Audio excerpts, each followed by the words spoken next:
जय हिंद दोस्तों, मैं भूपेन नामदेव। कैसे हो आप लोग? आशा करता हूँ आप लोग अच्छे होंगे।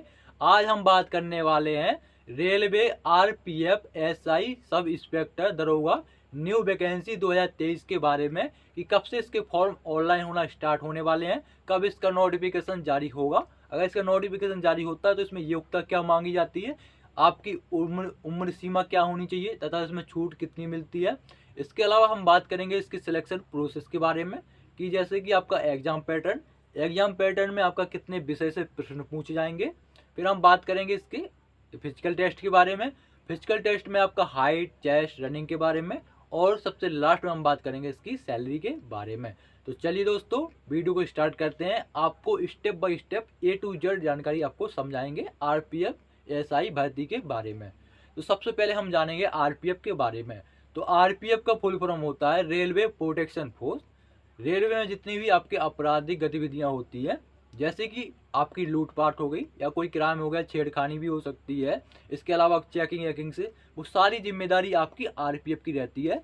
रेलवे का खुद का है पुलिस फोर्स है, कौन? आरपीएफ। ठीक है। अब बात करते हैं आरपीएफ एसआई के लिए आपकी योग्यता कितनी होनी चाहिए। तो अगर आप आरपीएफ में एसआई बनना चाहते हैं तो आपकी योग्यता ग्रेजुएशन होनी चाहिए, मतलब हिंदी में स्नातक आपका होना चाहिए।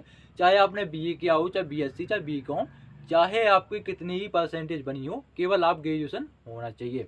अब बात करते हैं आपकी उम्र सीमा के बारे में। तो इसमें जो आपकी एज होना चाहिए वो 20 से 25 साल होना चाहिए। इसमें जर्नल को भी छूट मिलती है। जर्नल को छूट मिलेगी 5 साल की। अगर आप ओबीसी कैंडिडेट हैं तो आपको मिलेगी छूट 8 साल की।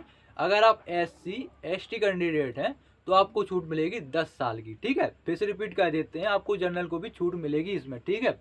अब बात करते हैं आपकी एप्लीकेशन फीस के बारे में। तो अगर आप जर्नल, ओबीसी, ईडब्ल्यूएस कैंडिडेट हैं तो आपको देने पड़ेंगे 500 रुपये। अगर आप एससी एसटी या महिला उम्मीदवार हैं तो आपको देने पड़ेंगे 250 रुपये। अब बात करते हैं आपके ऑनलाइन फॉर्म के बारे में कि कब से इसके लिए आवेदन स्टार्ट होंगे तथा नोटिफिकेशन कब जारी होगा। तो आपको पता है बहुत सालों से आपकी वैकेंसी नहीं आई है और अगले साल है चुनाव, तो आपका जो नोटिफिकेशन अक्टूबर से नवंबर के माह में 100% आपका जारी होगा। ठीक है ना। ज़्यादातर हो जाएगा तो दिसंबर, नहीं तो उससे पहले ही आपका जारी कर दिया जाएगा। ठीक है, निश्चिंत रहिए और आप पढ़ाई में फोकस करिए। तो आप समझते हैं इसके सिलेक्शन प्रोसेस के बारे में। तो सबसे पहले होगा आपका रिटन एग्जाम, फिर आपका फिजिकल के बाद फिजिकल के बाद फिर होगा आपका मेडिकल के बाद फिर आपका डॉक्यूमेंट वेरिफिकेशन, फिर आपका फाइनल मेरिट लिस्ट। तो आप समझिए इसके एग्जाम पैटर्न के बारे में, क्योंकि जब इसका नोटिफिकेशन जारी हो जाता है तो तैयारी करने के लिए टाइम नहीं मिल पाता है। तो अगर आप पहले से इसका एग्जाम पैटर्न समझ लेंगे कि किस किस सब्जेक्ट से आपके प्रश्न पूछे जाते हैं, तो आप अभी से तैयारी कर सकते हैं और जब इसका नोटिफिकेशन जारी होगा तो आराम से इसको क्रैक भी कर सकते हैं इस एग्जाम को। तो आपका एग्जाम पैटर्न में आपका 3 विषय से प्रश्न पूछे जाते हैं।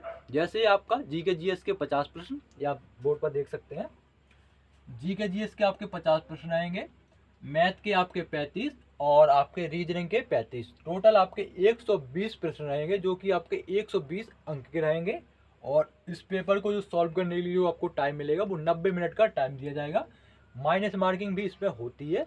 माइनस मार्किंग आपका 1/3 की होती है, मतलब अगर आप कोई 3 प्रश्न गलत करोगे तो आपका 1 अंक काट लिया जाएगा। अब बात करते हैं इसके फिजिकल टेस्ट के बारे में।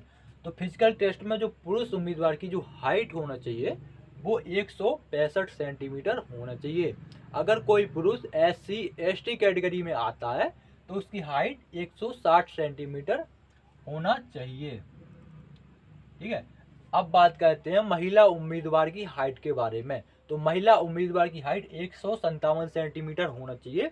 अगर कोई महिला SC ST कैटेगरी में आती है और वो हाइट में छूट लेना चाहती हैं तो उनकी हाइट होना चाहिए 152 सेंटीमीटर। अब बात करते हैं आपकी चेस्ट के बारे में। तो चेस्ट में 80 से 85 सेंटीमीटर नापा जाता है। 80 सेंटीमीटर आपका मिनिमम होना चाहिए और मैक्सिमम जितना हो, लेकिन 85 सेंटीमीटर आपका होना चाहिए, मतलब 5 सेंटीमीटर आपका चेस्ट का फुलाव आना चाहिए। मैं आपको करके दिखाता हूँ। जैसे कि आपको अपने बॉडी की सारी हवा निकाल लेनी है। सिंपल ऐसे खड़े हो गए और वो है यहाँ पर लेस लगाएंगे, यहाँ पर निप्पल के थोड़ी नीचे, निप्पल के सटा के लगाएंगे और आपको बोलेंगे सांस लो। तो आपको ऐसे एकदम से सांस भरनी है। ठीक है।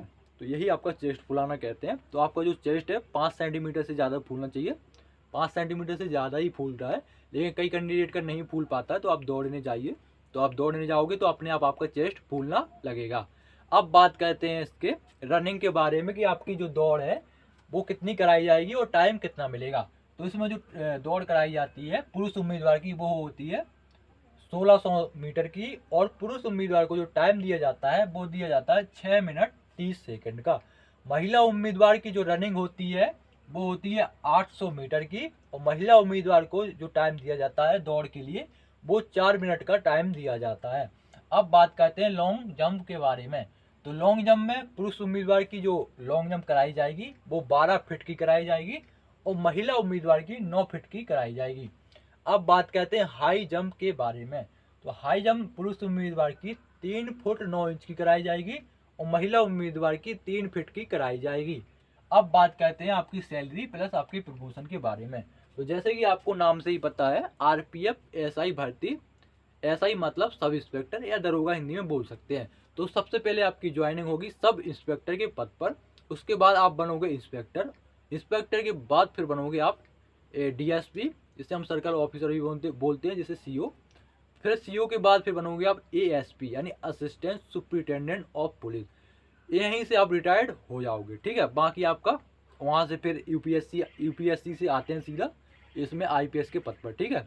सॉरी, आईपीएस के पद पर नहीं आते हैं, इस पे आते हैं एसपी के पद पर। सीधा वो एसपी के पद पर मतलब पदस्थ होते हैं, उसके बाद में फिर वो एसपी बनते हैं, ठीक है ना। वो उसका चयन यूपीएससी से होता है, ठीक है। ये था आपका प्रमोशन। अब बात करते हैं आपकी सैलरी के बारे में।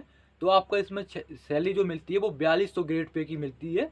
4200 ग्रेड पे में जो आपकी सैलरी बनती है वो 35,400 रुपये बनती है। इसके अलावा आपका मिनिस्ट्री ऑफ रेलवे की तरफ से अलाउंसेस दिए जाते हैं, एचआरए जैसे आपका डीए हो गया।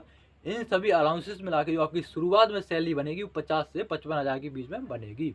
अब बात करते हैं इसमें, बात नहीं करते, अब आपको बता देते हैं इसमें जो आपका किराया होता है, किराया आपको नहीं दिया जाता है, क्योंकि आपका जो आपका यात्रा होती है वो रेलवे में मुफ्त होती है, मतलब फ्री कर सकते हैं, कहीं भी आप जा सकते हैं, ठीक है। तो ये थी कुछ जानकारी। आपको वीडियो कैसा लगा कमेंट बॉक्स में ज़रूर बताएं, और मिलते हैं किसी नई जानकारी के साथ। तब तक के लिए जय हिंद, जय भारत।